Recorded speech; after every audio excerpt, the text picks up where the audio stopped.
Ben buraya ilk geldiğimde 2 şiş yiyeceğim diye geldim. 7 şiş yedim, hatırlıyorsun değil mi? Evet, hatırlıyorum.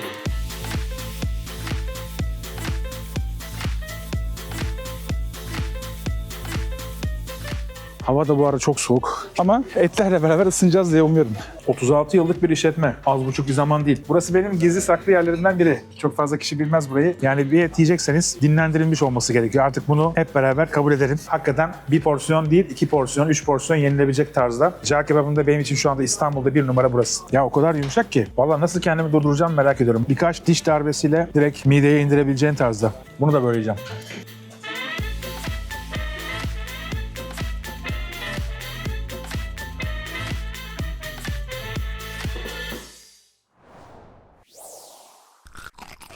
Hepinize tekrardan merhabalar. Ramazan ayı umarım hepiniz için çok güzel geçiyordur. Bugünkü konumuz birazcık daha farklı. Özellikle et meraklılarını ilgilendiriyor. Ben kanalda sadece et konusunu işlediğimiz bir bölüm olsun istemiştim. Ramazan ayında bunu yapmanın zamanı geldiğini düşündüm. Özellikle et bölümünü işlemek çok önemli benim için. Çünkü Ramazan ayında ben hiçbir zaman bir şeyi engellemem. Yani canım ne çekiyorsa yerim. Ondan dolayı sizlerin de öyle olduğunu düşünerekten bu bölümü yapmaya karar verdim. Bugün bol proteinli, güzel bir bölüm izleyeceksiniz. Et rehberi deyince aklınıza farklı şeyler gelebilir belki ama bugün sadece kırmızı etle ilgili içerik üreteceğiz. Dolayısıyla döner olacak, cağ kebabı olacak, steakhouse olacak. Bundan sonraki bölümlerde devamını yapacağız. Bugün rotamızı ilk olarak Beyazıt'a çeviriyoruz. Fatih bölgesindeyiz. Bu bölgedeki özellikle et restoranları gerçekten çok iyi seviyelere gelmiş vaziyette. Bazı dönerciler benim listemde vardı, gidememiştim. Bugün onlardan bir tanesine gitmiş olacağız. Bu dönerciyi de tavsiye olarak veren takipçilerime de çok teşekkür ederim. Gerçekten birçok kişi buranın ismini vermişti. Dönerin ilk kesimine yetişmek istiyorum. Ondan dolayı lafı fazla uzatmayacağım. Ben bu videoyu Ramazan öncesinde çekiyorum. Sizler geldiğinizde Ramazan'da açık mı değil mi? Bugün onları da öğrenip sizlere aktaracağım. Video başlarken beğen butonuna basmayı, ardından hype'lamayı ve abone olmayı lütfen unutmayın. İstanbul'da et peşinde bir gün başlıyor.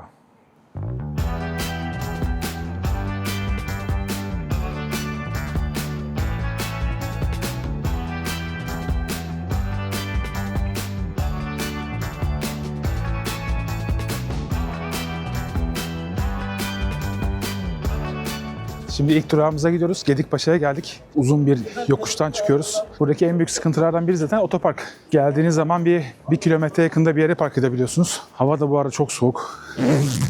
Ben şu an Şubat başında çekiyorum. Şu an 1 derece falan. Ama etlerle beraber ısınacağız diye umuyorum. Bu Gedikpaşa da enteresan bir yer. Her şeyin üretildiği, her şeyin bulunduğu bir yer. Merhaba abi, kolay gelsin. Bak, fırın var çok güzel. Sımsıcak yazıyor, görüyor musun? Pizza bile yapmışlar ya. Bayağı bir restoran, lokanta var burada. Tabii buralara çok sık gelmediğim için bilmiyorum. Mesela Dedeoğlu baklavacısı var burada. Onu biliyorum. O İstanbul'un en meşhurlarından biri.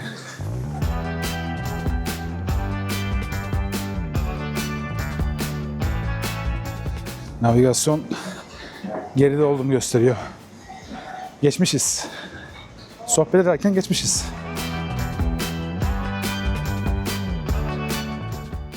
Şimdi bu tarz yerlerde genellikle esnaf olanlar tavsiyede bulunuyor. Çünkü burayı dışarıdan gelip de böyle bilebiliyor olmak imkansız.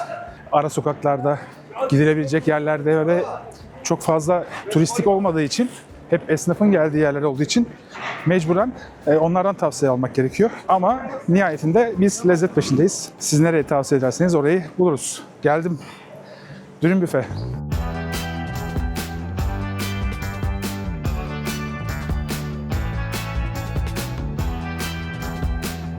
Selamünaleyküm. Kolay gelsin.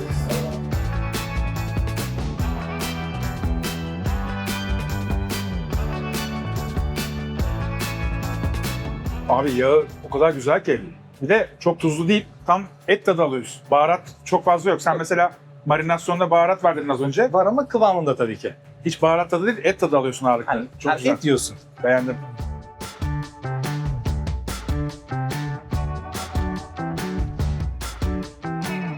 Evet, dönerimiz geldi. Bir de yanında ekşi ayran var. Bay Ayrancı diye bir markanın. Bu da güzel gözüküyor. İlk bunun tadına bakayım. Oo, hakikaten ekşi ayranmış ama güzel. Şimdi herkese aynı gidiyor dedik. Özellikle aşağıda belirttik. Döneri az önce tattım ama tabaktan tatmak tabii ki farklı. Bu çevrede, Kapalı Çarşı çevresinde yediğim dönerlere göre daha tuz dengesi iyi. Yağ dengesi iyi. Aynı zamanda sulu bir döner. Yani lezzetini veriyor. Evet, bazı yerler odun ateşinde pişiriyor. Burası odun ateşi değil ama dönerin marinasyonu çok güzel ve yanında yaptıkları bulgur pilavı, patates, domates bunların hepsini taze yapıyorlar, günlük yapıyorlar. Bir gün önceden kalan herhangi bir ürün vermiyorlar.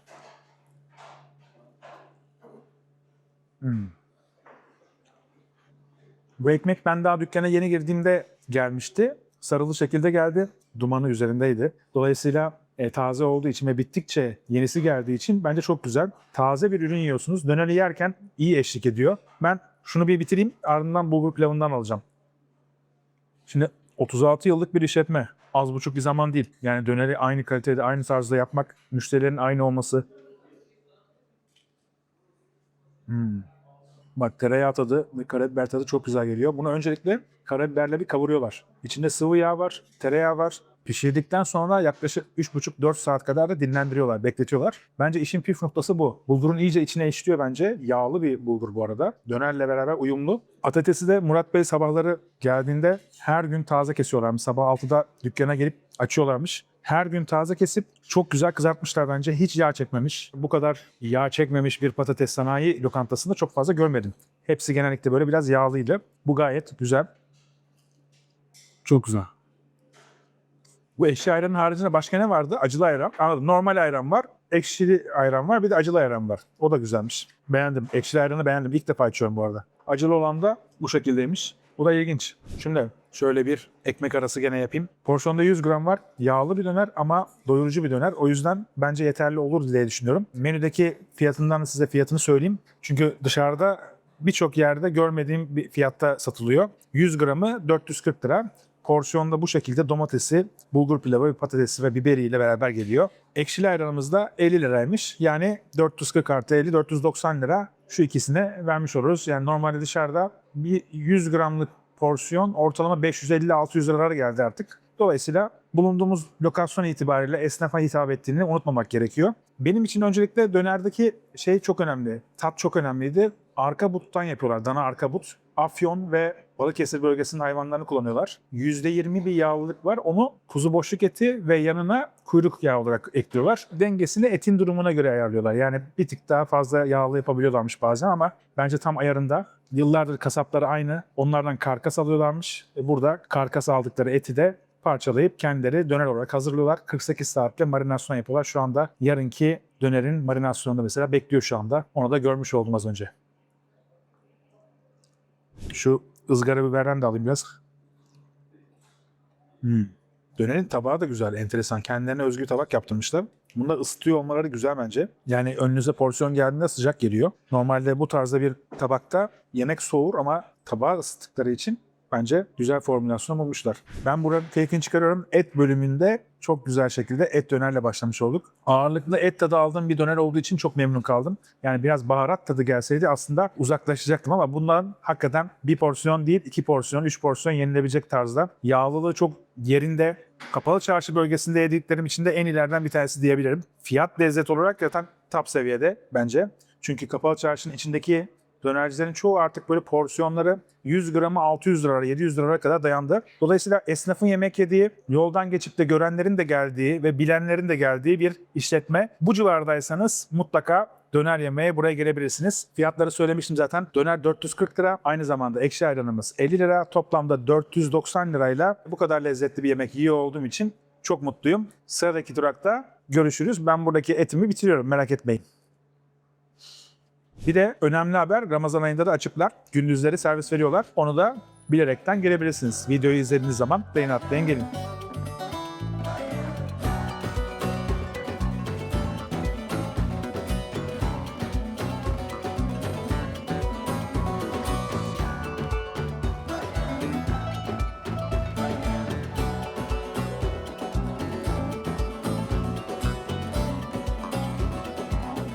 İkinci durağımız için Erzurum Cağ Kebap. Seyrantepe'deki Erzurum Cağ Kebabı. Kemal Usta'ya geldik. Kemal Usta şu anda bir rahatsızlığı var. Tedavi oluyor. Geçmiş olsun diliyoruz. Oğlu Erdi burada. Evet. Abi nasılsın? Teşekkür ederim abi. Sen nasılsın? Hoş İyiyim geldin. ben. Hoş bulduk. İşin başından aşkın o yüzden böyle küçük bir sohbet yapacağım seninle. Estağfurullah. Zaten kalmamış gibi bir şey. Çok azıcık kalmış. Evet, bugün biraz yoğunluğumuz vardı. Sizin kaçta başlıyor? Bizim 11-11.30 arası 11-11. yoğunluğumuz başlıyor öğlen servisi. Özellikle memur kesimi olduğu için. Güzel. Ondan sonra Saat böyle zaten 3 gibi 4 gibi bitiyor herhalde. Komple kalmıyor. yani genelleme dersek öyle ama bazen mesela talep olur, ikinciyi vurursun. Kalabalık, yoğun gelen gruplar oluyor. Onlar önden haber veriyor. Öyle yapıyor musunuz ya? Tekrar Tabii kuruyorsunuz. ikinciyi takıyoruz. Ben buraya ilk geldiğimde 2 şiş yiyeceğim diye geldim. 7 şiş yedim. Hatırlıyorsun değil mi? Evet, hatırlıyorum. Kemal abi sağ olsun. Ben dur demedikçe sürekli gönderdi. Sürekli gönderdi. Burası benim gizli saklı yerlerimden biri. Yani çok fazla kişi bilmez burayı. İyi yiyiciler bilirler sadece. Uzaklardan gelen de birçok müşterisi var. Kömür ateşinde yapıyorsunuz. Evet. Mesela Kömür, olmazsa olmazı talaş, bu. sıkma. Hı hı. Yani kimyasal değil. Evet, Odun talaşından bir tane sıkma yapıyorlar. evet. Hisi yok, kokusu yok. Onunla pişiriyorsunuz. Evet. Yan tarafta bir de çaydanlığımız da var. Orada çayımız da demliyor közle. Köz çayı. Köz çayı severiz. Eyvallah. Peki şimdi sizin usulde baktığımız zaman aslında yanlış hatırlamıyorsam Konya kuzusu kullanıyoruz. Değil mi? Konya Karapınar, evet. Konya kuzusu kullanan çok fazla yer yok. Ben İstanbul'da çok fazla yer görmedim. Genelde Antep, Evet, Antep ya da Afyon, Balıkesir. Balıkesir biraz tabii Balıkesir de herkes kullanmaz aslında. Balıkesir biraz daha Konya'nın da üst seviyesinde biraz. Evet. Çünkü ama cağ dediğin zaman cağ özellikle Konya Karapınar'ın eti. Onun E, sebebi hayvanın etinden kaynaklı mı? Balıkesir'in kuzusu biraz daha yağlı olur. Evet. Yağlıyı da herkes sevmez. Doğru. Ona göre de hareket etmek lazım. Biz seviyoruz ama olsun. Evet, biz seviyoruz ama sevmeyenler için de alternatif olarak hem az yağlı hem normal Konya Karapınar cağ üzerinde çok iyidir. Evet. Peki sizin özelliklerinizden biri bence marinasyon. Kaç gün marinasyon vardı? Tabii kış aylarında biraz daha şey oluyor. En fazla nadir olan şey 4 gün 4 gün. en fazla. O da çok nadir yani. Evet. Genelde 2 günlük, 3 günlüğü tamamlamadan oluyor bazen de. Evet. Peki Çünkü benim seri merak ettiğim konu şu. Şimdi birçok kişi zeytinyağında marinasyon yapmıyor. Daha Evet. az yer yapıyor bunu. doğru. Zeytinyağında marinasyon yapıyorsunuz. Evet. Başka ne var marinasyonda? Bizim başta soğan olmak üzere Aha. karabiber, tuz, biz yoğurt katarız. Genelde süt katarlar. Evet. Zeytinyağı dediğimiz gibi. Tamam. Ve soğanı biz blenderdan suyunu çekecek şekilde eziyoruz yani. Ha. Blenderdan geçiyoruz, evet. Daha fazla enjekte olsun. Bir de burada soğan gözüktüğü zaman çoğu insan, mesela soğan yemeyen insanlar onu gördüğü zaman bile Sevmeyebilir onu tabii. yani, ama görmediği zaman bunun suyu daha enjekte oluyor içine. Daha verimli oluyor. Bize kalacak mı abi? Sana inşallah Ben masaya bırakacağım. binsem. Sana bırakacağım, hiç sıkıntı yok. Tamam. Çok güzel gözüküyor bunlar. Zaten bu işin adabında şu var değil mi? Sen dur diyene kadar devam ediyor. Aynen öyle ama Brezilya tabii usulü. Orada da öyle çünkü. Et Ha. masaya geliyor. Sen kırmızıya çevirmezsen kartı sürekli Ha, onlar da kesip yine- getiriyorlar. Tabii öyle. Orada yine bir şey var yani. Tabii bir malzeme var. Etken bir malzeme var. Bizde normalde usulü dediğiniz gibi dur diyene kadar ama burada bizi tam tersine çevirdiler. Biz soruyoruz maalesef. Aslında öyle bir şey olsa yani bizim üstümüzden de biraz yük kalkar. Çünkü adam yiyecek mi yemeyecek mi onun telaşından yapıyoruz yapmıyoruz. Mesela yapmıyorum, adam ne yapıyor, bekliyor. Evet. Dur desen sıkıntı yok. Beklersen doyarsın abi. Aynen. Bitiyor. Aynen öyle. Abi o zaman ben de masaya geçiyorum. Tabii. Sen ben de Hemen iki servis. şişle başlayalım. Öyle birer şişle başlayalım. Devamı gelsin. Aynen. Nerede duracağız bakalım. Bakalım.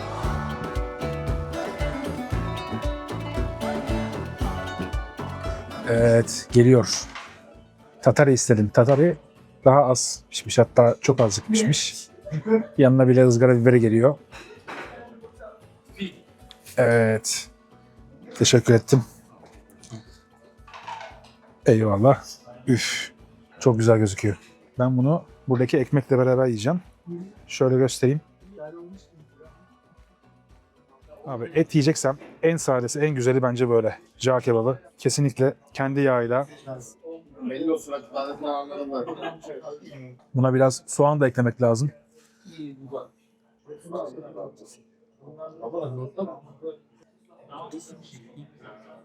Olması gereken bu. İçinde neredeyse hiç tuz yok. Etin tadını alıyorsun. Şu anki marinasyon 3 gün ama bazen etin dönemine göre 4 güne çıkarabiliyorlarmış. 3 günlük marinasyondan dolayı pamuk gibi yumuşacık olmuş. Vallahi nasıl kendimi durduracağım merak ediyorum. Bugün et rehberi çekiyor olmaktan dolayı mutluyum. Ama burada böyle bir et yediğim için daha da mutluyum. Eyvallah abi. Bu arada cağ kebabının ne olduğunu merak edenler, cağın ismi bu. Yani şu alet cağ. Cağ kebabı da bunun kebabı oluyor. Burada kaç tane cağ yerseniz onu kenara ayırıyorsunuz. Kaç tane yediğinizi çıkarken söylüyorsunuz, öyle ödüyorsunuz. Şu anda cağı 210 lira. Bir de burada geldiğiniz zaman mutlaka yemeniz gereken bir kadayıf dolması var. Erzurumlular çok iyi bilirler. Yani bu konudaki yediklerim arasındaki en iyilerden biri burada. Yaklaşık olarak 1 ay öncesinde falan gelmiştim ben buraya. Ve ilk denediğim zaman dedim ki tamam, burayı çekmem lazım. Hatta et bölümünü çekme sebeplerinden biri de bu işletme. Şimdi çok güzel pişmiş gene. Çok soğutmak istemiyorum konuşarak. Buranın keyfini sürmek istiyorum. Biraz tuz atacağım. Çünkü normalde çok tuzlu değil. Yağ oranı çok iyi ama tuz oranı neredeyse yok gibi. Yani aslında bundan hoşlanacak çok kişi var. Daha az tuzlu et yemek isteyen çok fazla bir kesim var. O yüzden onları mutlu eder. Abi içindeki yağ oranı muazzam. Buradan sonrasını tek tek yiyeceğim. Bir de bu lavaş ekmek de güzel bayağı. Yani sarmaya yarıyor. Çok kalın değil. Biraz biber de yiyelim. Çok güzel abi. Abi şimdilik duralım. Şimdilik duralım. Yani günün devamı için duralım. Bunu da böyle yiyeceğim.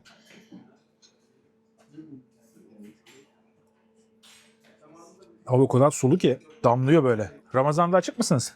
Kapalıyız. Şimdi Ramazan'da izleyecekler, canları çekecek. Yapacak bir şey yok. Bekleyeceksiniz. Ramazan'da izleyip Ramazan sonrasına geleceksiniz o zaman. Erdi abi diyor ki daha iyi, özlenmiş olur. Doğru söylüyor. Ben şahsen burayı çok özledim. Özellikle Konya hayvanı kullanıyor olmaları enteresan geldi bana. Daha öncesinde başka bir yerde mesela böyle görmedim. Bana bu et tam doğru etmiş gibi geliyor. Hiç koku yok. Sıfır koku. Ve lezzeti gerçekten çok iyi. Yağlılığı çok iyi. Tuz yok. Marinasyonda neler olduğunu söyledi az önce Erdi Usta. Çok beğendim tekrar. Yani ikinci kere geldiğimde de çok beğeniyorsan bir yere tekrar geleceğim demektir. Cağ kebabında benim için şu anda İstanbul'da 1 numara burası. Açık ve net söylüyorum. Falan döken cağ kebap var bir de Gazi Osman Paşa'da. Orası da çok güzel. Yani birinciliği belki paylaşırlar. Öyle söyleyeyim. O yüzden orası da iyi, burası da iyi. 2 senede gitmeye devam. Ben şu biberimi yiyeyim. Abi biber de çok lezzetli ya. Kadayıf dolması alabilir miyim ben? Onu da siz yapıyorsunuz değil mi? Erdi abinin annesi yapıyormuş. Ev yapımı. 3 cağ. Bu çağda 3 cağ yeterli abi. Daha devam edeceğim. Eyvallah, sağ ol. Kadayıf dolmamız ve çayımız geldi. Ne yapacağız biliyorsunuz yani bunun raconu. Önce bunu kıtlama, direkt damağa. Bir de eski usul sade. Erdi abi diyor ki biz hep eski usulüz yani tam orijinal usulde yapıyoruz. Mesela cağın yanına bazı yerler patates kızartması veriyor diyor. Doğru söylüyor. O yeni adetlerden biri. Kadayıf dolması da usul olarak tam Erzurum'da yapılan gibi sade ve az şekerli. Açık ve net söyleyeyim yani. Şekeri az. Çok güzel. Burası 18 yıl önce açıldı. Kemal Usta 18 yıl önce başlamış burada. Seyrantepe Mahallesi'nde. O zamanlar tabii bu tarzda bir restoran yokmuş burada ama şimdi dışarıdan çok fazla insan geliyor. Buranın bence en güzel tarafı yan masada kimin oturduğunu bilmeden yemek yiyorsun. Herkes eşit. Herkes bu lezzet için geliyor. Beni özellikle etkileyen şeylerden bir tanesi Kemal abinin normalde buraya çok hakim olması işine ve işini severek yapması. Şimdi tabii ki rahatsız olduğu için kendisini göremiyoruz ama siz geldiğinizde mutlaka işin başında olur. Ramazan sonrasında mutlaka onu da gelmişken görürsünüz. Onun elinden yemiş olursunuz. Biz şimdi burayı tamamlayalım. Fiyatları tekrar söyleyeyim. Cağ kebabı 210 lira. Her bir cağ 210 lira bu arada. Kadayıf dolması da 120 lira. Suyumuz var 10 lira. Ben burayı tamamlıyorum ve sıradaki durakta Ulus'a gidiyoruz. Orada size ilk defa göstereceğim çok güzel bir restoran daha var. Ben çoğu zaman oraya gidiyorum. Akşamlar özellikle. Sizin de beğeneceğinizi düşünüyorum. O yüzden bu videoya katmak istedim.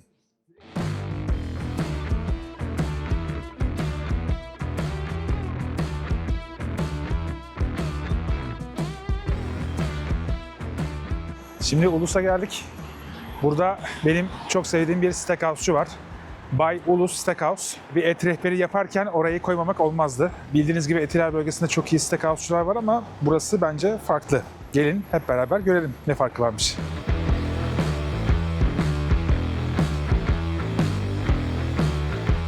Az önce bahsetmiş olduğum Bay Ulus Steakhouse'a geldik. Adnan'la beraberiz. Nasılsın abi? İyi abi, hoş geldin. Hoş bulduk. Burası kaç sene oldu? Burası 8 sene oldu. 8 sene. Daha önce küçük bir dükkandı, ilerideydi. Evet, ufak bir yerde. 6 masa, 15 sandalyeli bir yerde. Ama artık çok daha büyük, Evet, çok daha konforlu bir alanım var herhalde.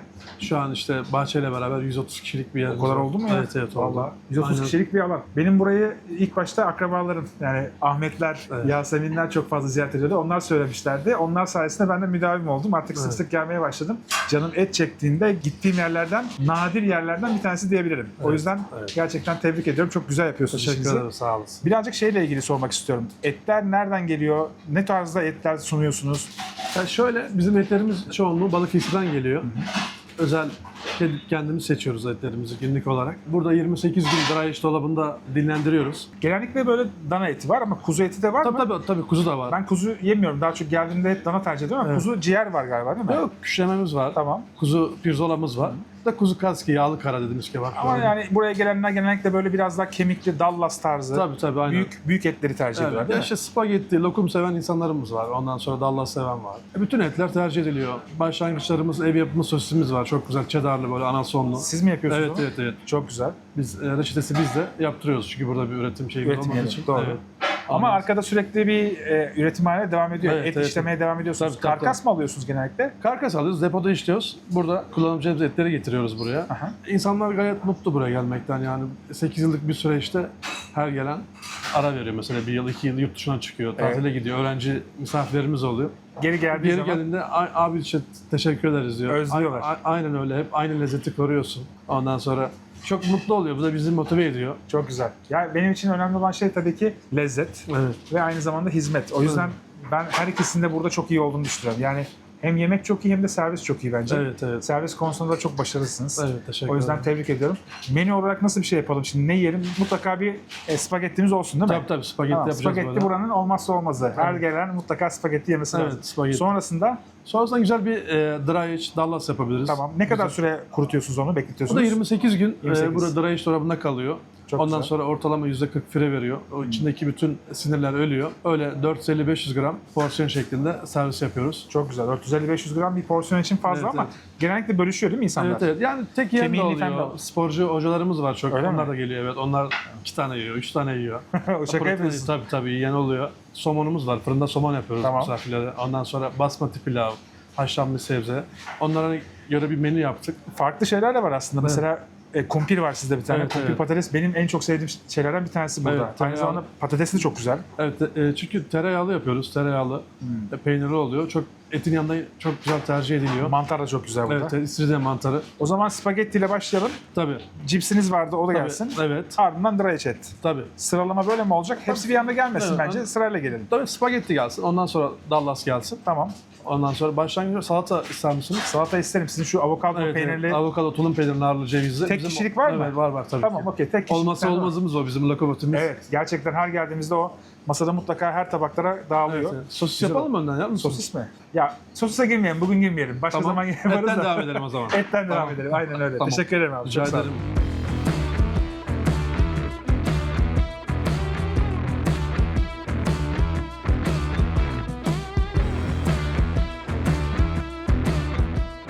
Et peşinde bir günün 3. durağında Bay Ulu Steakhouse'dayız. Az önce Adnan'la tanıştırdım size. Gerçekten konuya çok hakim. Et konusunda kendini adamış bir isim diyebiliriz. Önümüzde sadece bir et yok. Birazcık da size farklı bir şeyler göstermek isterim. Çünkü buraya geldiğiniz zaman sadece et yemek olmuyor. Patates yapması, salatası, aslında daha birçok şey var ama size bunları göstermek istedim. Çünkü benim favorilerim bunlar. Ama öncesinde etle başlamak istiyorum. Bu spagetti eti birazcık daha yağ dokusu fazla. Her hayvanda böyle 2-2,5 kilo olan gün görmez denilen bir et kısmı var biliyorsunuz ki. Ön kolda yer alıyor. Dolayısıyla o parça böyle en değerli parçalardan bir tanesi. Yağ dokusu gördüğünüz zaman etin tamamına yayılmış bir wagyu eti gibi aslında. O yüzden damakta bıraktığı tat da inanılmaz. Isırdığınız anda aradaki o yağlar damakta fışkırıyor. Çok güzel. Biraz yağ, biraz karabiber. Hardalımız da var. Ben şöyle bir kaşık koydum. Yanmamak için. Tuz ve karabiberle çok daha iyi oldu diye düşünüyorum. Çok az daha aldık hardal. Kesinlikle mükemmel kombinasyon bence. Masada bir yemek olacaksa başlangıç için bu tabak olması gerekiyor. Damağa et lezzeti aldığınız ve yağ dokusunu sürekli olarak damakta bıraktığı, içini yoğun şekilde doldurduğu güzel tabaklardan bir tanesi. Ben özellikle bunu her geldiğimde mutlaka söylüyorum. Şimdi bir de patatese bakalım. Patates siz sipariş verdiğiniz anda doğranıp direkt kızartmaya gidiyor. O yüzden taptaze. Kabuğuyla beraber slicer'da kesiliyor. Bundan dolayı da birazcık daha kalın bir şekilde olduğu için de kabuklarını görebiliyorsunuz. Normalde cips şeklinde yaparlar. Çok ince yaparlar. Bu bir tık daha kalın. Güzel. Salatadan da bir tadına bakalım. Bunu hazırlarken öncelikle yeşillikleri koyup hardallı, zeytinyağlı, tuz ve şekerli bir sosla beraber harmanlıyorlar. Ardından domatesleri, peyniri, avokadosu, cevizi hepsi arka arkaya geliyor. Bir sıralaması var. En sonunda da nar koyuyorlar. Tabii içinde bir de mısır da var. Hem soğuk bu arada salata. Damakta bir ferahlık sağlıyor. Hem de gerçekten sosu çok güzel. Şekerli, tuzlu, karışık bir sos. Bundan dolayı da ben gayet seviyorum. Her geldiğinde bundan da söylüyorum. Buranın sahibi Adnan. Daha öncesinde birçok restoranda, birçok otelde çalıştı. Hayatına siteyi aldığı aşama aslında Nusret'le beraber oluyor. Nusret'in yanında çalıştı uzun bir süre. Ardından Azerbaycan'a gitti. Orada çalıştı. Ve sonrasında buraya gelip Ulus'ta kendi yerini açmış oldu. İlk başlarda böyle 5-6 kişilik bir masaya sahip küçük bir dükkandı. Sonradan müşterileri arttıkça daha farklı bir alana geçmek istediği için buraya geçmiş oldu. Burada gerçekten çok şık, çok güzel bir alan. Normal zamanda burada içki servisi de var. Aklınızda olsun. Ramazan sonrası geldiğinizde değerlendirebilirsiniz. Biz şimdi Dallas'ı alalım. Dallas'ı da pişirmesini istiyorsanız bir mutfağa gidin görün ızgarada. O ızgarada gerçekten sıcaklık çok yüksek. Ama bunu izlerken bile keyif alıyor insan. Dallas da bu arada çok güzel yağlanmış. Uzun süre bekletilmiş. Yaklaşık olarak 400-500 gramlık içindeki bütün sinirleri bekleterek 28 günde yok etmiş. Çok güzel. İçinde suyunu hapsetmiş bir et. Onu da bir hazırlayın. Ardından gelin burada hep beraber yiyelim.